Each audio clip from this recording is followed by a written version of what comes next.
ये है कोविड-19, ये है उसका पापा और ये है उसका भी पापा। तो इसी सुविचार के साथ आज की कार्यवाही शुरू की जाती है।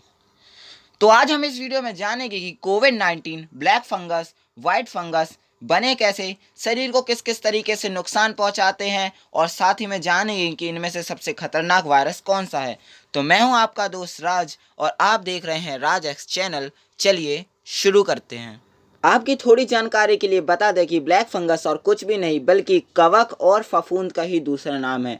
बस थोड़ा सा सेक्सी लगे इसलिए उसका नाम बदल के ब्लैक फंगस रख दिया गया है।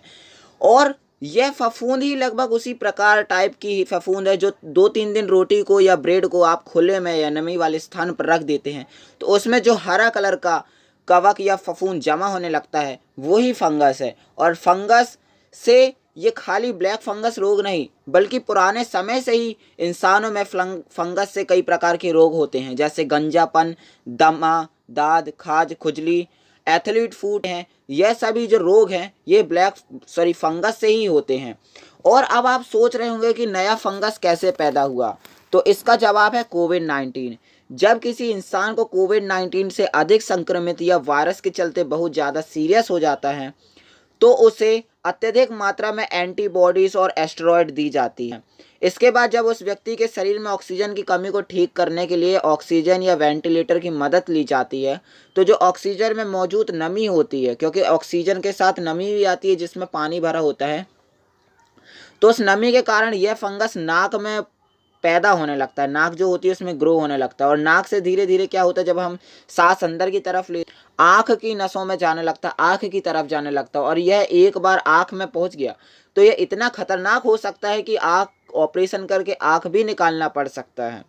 तो उसके लिए यह ज़रूरी है कि आप इसको ग्रो होने से बचें।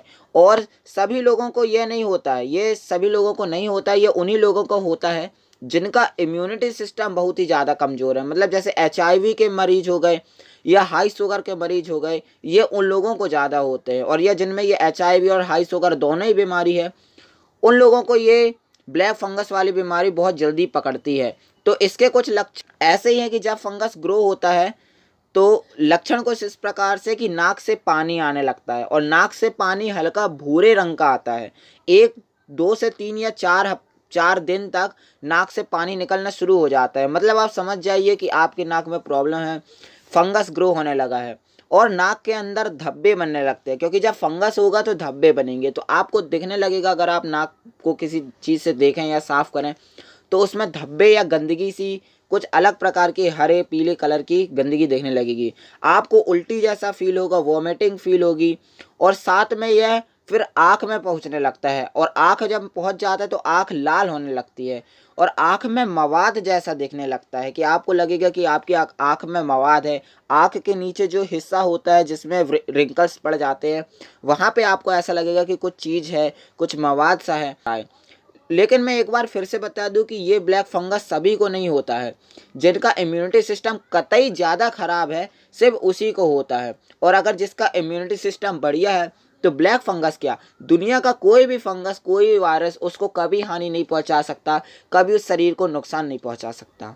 यह ब्लैक फंगस यानी म्यूकोरमाइसिस राजस्थान, पंजाब और कई राज्यों में तबाही मचा ही रहा था। वहाँ की सरकार ने इसे महामारी घोषित ही किया गया था कि अभी नए वायरस ने जन्म ले लिया है जिसका नाम है वाइट फंगस। और इस फंगस की खास बात यह है कि जिसकी कोविड-19 रिपोर्ट नेगेटिव भी आई है, उस व्यक्ति में भी कई व्यक्तियों में यह फंगस मिल रहा है। और यह भी कुछ उन्हीं लोगों में मिल रहा है जिनका इम्यूनिटी सिस्टम कमज़ोर है, HIV के मरीज हैं या हाई शुगर के पेशेंट हैं, यह वायरस उनमें मिल रहा है। और यह जो वाइट फंगस है एंडीडोसिस, यह सिर्फ आँख और फेफड़ों को नहीं बल्कि शरीर का जो इंटरनल पार्ट होता है उसको भी डैमेज कर रहा है, जैसे त्वचा, मस्तिष्क, नाक, नाखून, जनन अंग, आँख, किडनी, इन सभी को डैमेज कर रहा है। मतलब सोचो, ब्लैक फंगस तो खाली 2 चीज़ को डैमेज करता था ज़्यादा से ज़्यादा, या नाक को या आँख को या फेफड़ों को, लेकिन ये तो कितना ज़्यादा, त्वचा, मस्तिष्क, नाक, नाखून, जनन अंग, आँख, किडनी, ये सभी को डैमेज कर रहा है।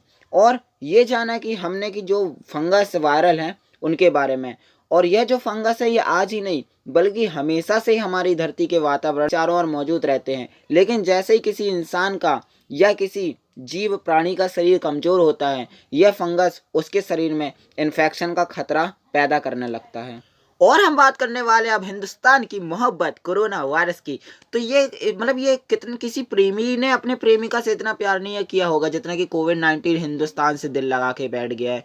और ये जो चाइना है ना, मुझे एक बात समझ में नहीं आती है, आंखें तो इनकी खुलती नहीं है, पता नहीं इन लोगों ने किस मेथड से तादाद अपनी इतनी बढ़ा ली है। जितनी इनकी आंखें खुलती है उतनी आंखें खोल के हम पड़ोसी के घर में बता देते हैं कि पड़ोसी के घर हो क्या रहा है।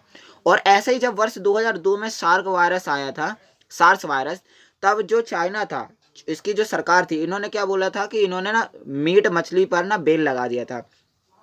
अरे भैया, हम गलत बोल दिए।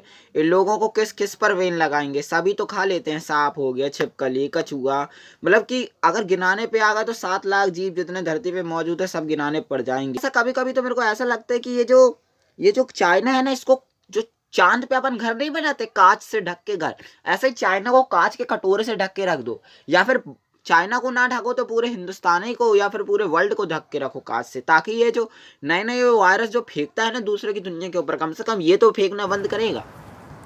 ये जो सीटी स्कैन मशीन होती है, जो शरीर को जो एक्सरे मशीन होती है उससे ज़्यादा पावरफुल होती है। आजकल क्या हो रहा है, जिन लोगों के पास थोड़े बहुत पैसे हैं तो उन लोग क्या कर रहे हैं आजकल, जिनको ऐसा इन्फेक्टेड लगता है कि हमारा शरीर इन्फेक्टेड है, वो क्या कर रहे हैं आजकल, प्राइवेट हॉस्पिटल में जा रहे हैं, सीटी स्कैन करवा रहे हैं और जो शरीर के अंदर ये देखने के लिए करा रहे हैं कि हमको कोरोना है कि नहीं फेफड़ों में। ये अध्यक्ष है इंडिया के, उन्होंने खुद आके सामने बोला है कि ये जो सीटी स्कैन कराने से कैंसर का खतरा 2000 से 3000 गुना बढ़ जाता है।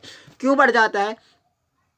क्योंकि ये जो मशीन होती है, ये गोलाकार आकार की मशीन होती है और इसके जो अंदर जो चुंबकीय शक्ति लगाई जाती है वो बहुत पावरफुल होती है। यानी जो एक्सरे है उससे कम 200 से 300 गुना ज़्यादा इसकी मैग्नेटिक क्षमता होती है। इसलिए जब कोई इंसान सीटी स्कैन कराने जाता है तो डॉक्टर उसको बोल देता है कि अपनी अंगूठियाँ उतार के रख दो, नहीं तो अगर अपनी अंगूठियाँ पहन के अंदर चले जाओगे ना तो इतनी ताकत से ये तुम्हारा हाथ खींच लेगी मशीन के अंदर कि तुम्हारा हाथ ही टूट फूट जाएगा।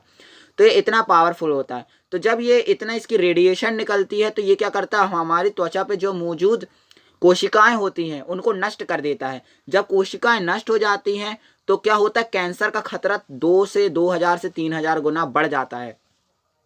इसलिए आप सभी के जानकारी के लिए बता दें है तो बिना डॉक्टर के रिकमेंडेशन के वो सीटी स्कैन ना कराए, क्योंकि सीटी स्कैन से कैंसर का खतरा बहुत ज़्यादा बढ़ जाता है।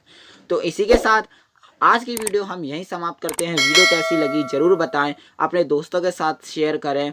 अगली वीडियो किस टॉपिक पे बनाऊं ये भी आप कमेंट में ज़रूर बताएं। धन्यवाद।